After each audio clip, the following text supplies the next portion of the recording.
This is the Hidden Killers podcast with Tony Brueski, featuring trial consultant and body language expert Susan Constantine. There's been a constant narrative that they're trying to put out there, or that she was trying to put out there. He was as well. Before, obviously, her body was found, and that was that somebody took her. It couldn't have been she ran away, couldn't have been she was murdered, but let's take a look at some of those clips. This is still from that WFTV interview. We spoke about her birthday party. She had a birthday party on Sunday. She had a great time. I couldn't make it because I was working, but she had an amazing time. She was so happy with all her gifts. I told her good night, and yeah, that was it. I wasn't the one who took her to school in the morning. That was my partner. But yeah. 13? She's 13 years old, yes. 13, Madeline?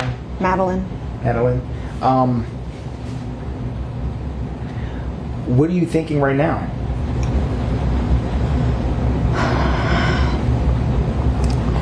In my heart, I feel like somebody took her. This isn't like her to just pick up and run away, or just not go to school. I don't know what to think.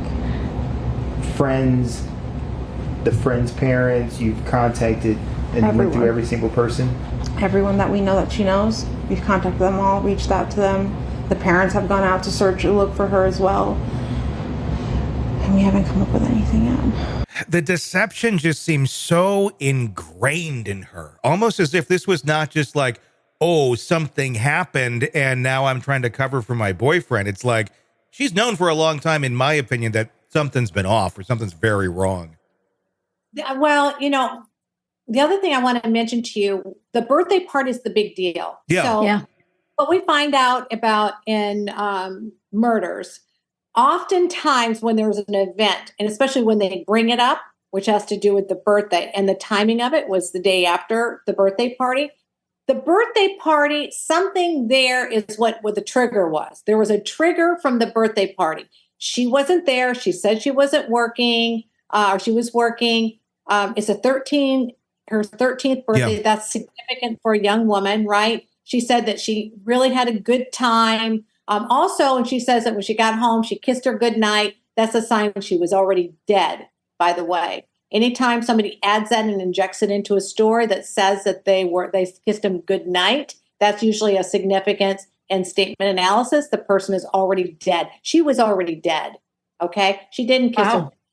The other word was taken. Anytime a person adds the word taken is also a final word. It's like gone. Like not instead of saying my daughter's missing or saying she's gone, usually gone or taken are usually signs that they're dead. This is what we find in statement analysis and police reporting, thousands and thousands, and we find that there is a perpetual, what I say is what's the word I want to say? Is there is common. Okay. With like a common thing that we see as a thread of commonality. So, anyway, so I think it's the birthday party that ensued. I think that something happened. We don't know. We do know there was pictures that they found, right? We already know. I think it's very difficult to understand that she wouldn't have known that something was unusual with your daughter's behavior, also with his behavior, and any sort of clues to where he's making eye contact with her in an odd way, or her the child's unusualness around or apprehension about being around him or feeling uncomfortable. There had to have been something. She couldn't be that blind. Yeah. She just couldn't be. And something occurred. She was dead then.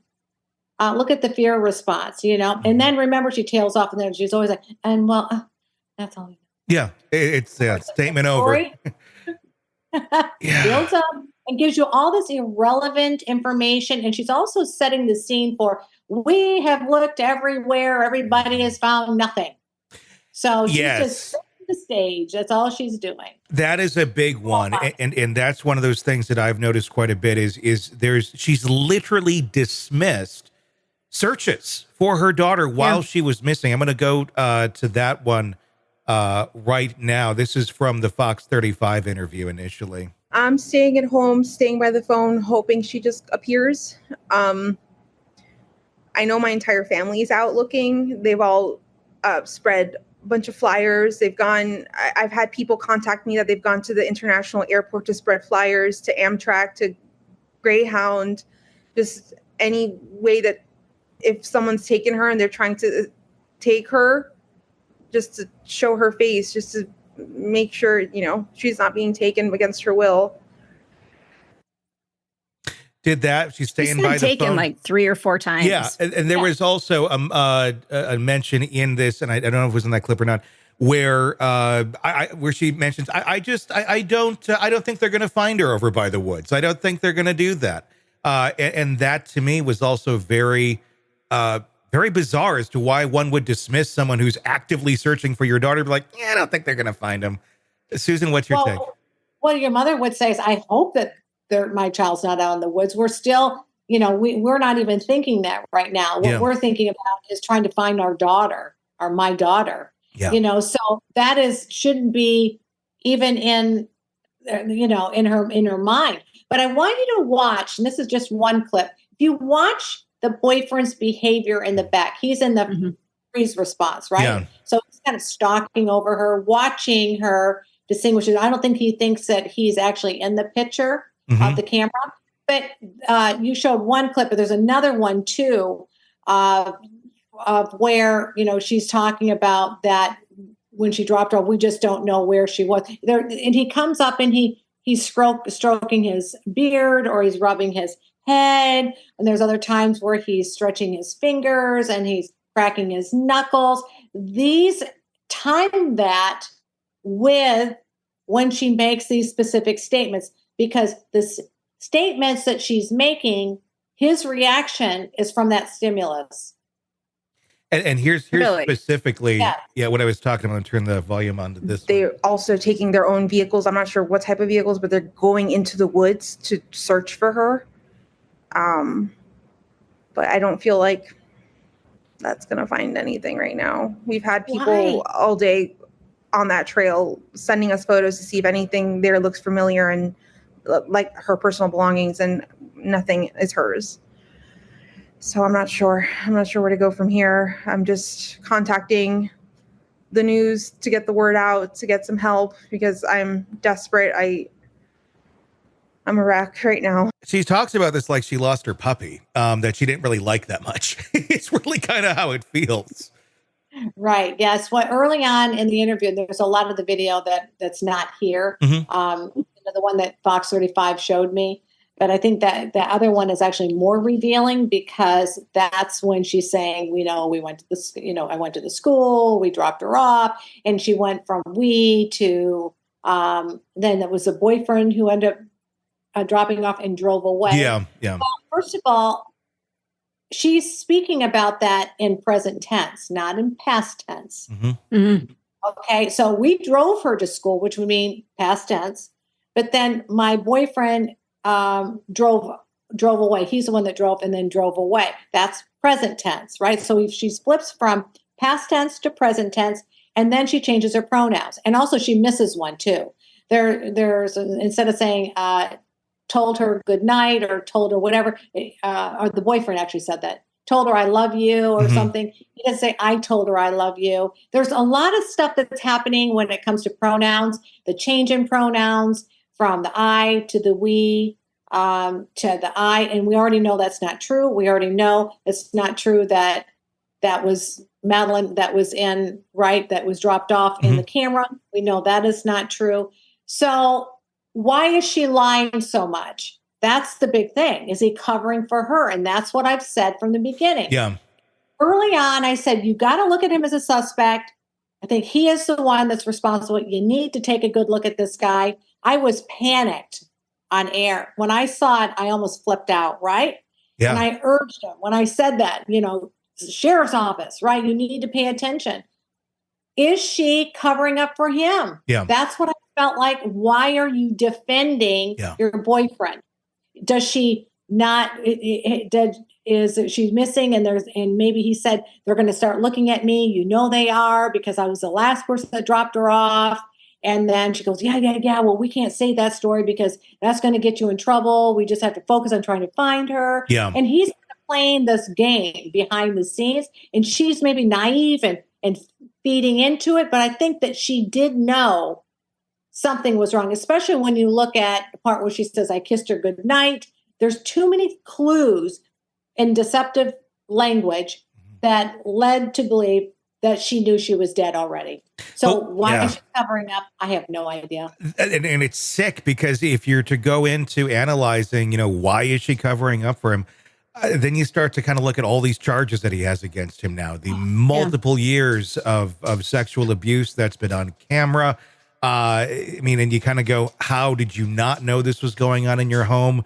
Where were these photos going? Who else are you sending them? Are you trafficking her? And it kind of then starts to lean into, was mom a part of that? We don't know the answer to that right now, but I'm sure they're very quickly trying to build their case against her, if that's what it is. But that's the so sick, scary part, is this is the one person in your world who should be protecting you at all costs.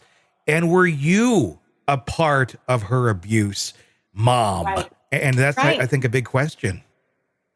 Tony, when you look at this, first of all, pedos have a soup du jour. They have a specific demographic of what they like. Boys, little girls, little kids between certain small age kids to toddlers to, I know it sounds sick, teens, and, even elderly people. I mean, it can go really weird, right? So my question would be, which he is a pedo, because we've already heard about all the videos and the graphicness of them. What was their sex life like? So that would in itself be a clue, because when these pedos are so fixated and this is what gets them off, it's hard for them to get off on somebody that's their own age and is a normal, healthy relationship. It doesn't happen. So to me, that would be a huge, big red. And I've mentioned that in a couple different shows, only because of the training that I've gotten in the emerging trends of sexual crimes against children, learning about pedophilia, and those that are the perpetrators, and what they look for and what they like and why they like it, and watching the interviews of all these perps, and you realize that, they have a soup du jour. Want to listen ad-free? Want advanced access to all of our interviews before anyone else? Become a True Crime Today Premium Plus subscriber on Apple Podcasts. You get every episode commercial-free, so you can binge on true crime until you can binge no more. Search True Crime Today Premium Plus on Apple Podcasts now, or go to our podcast page and sign up now. More of the Hidden Killers podcast next.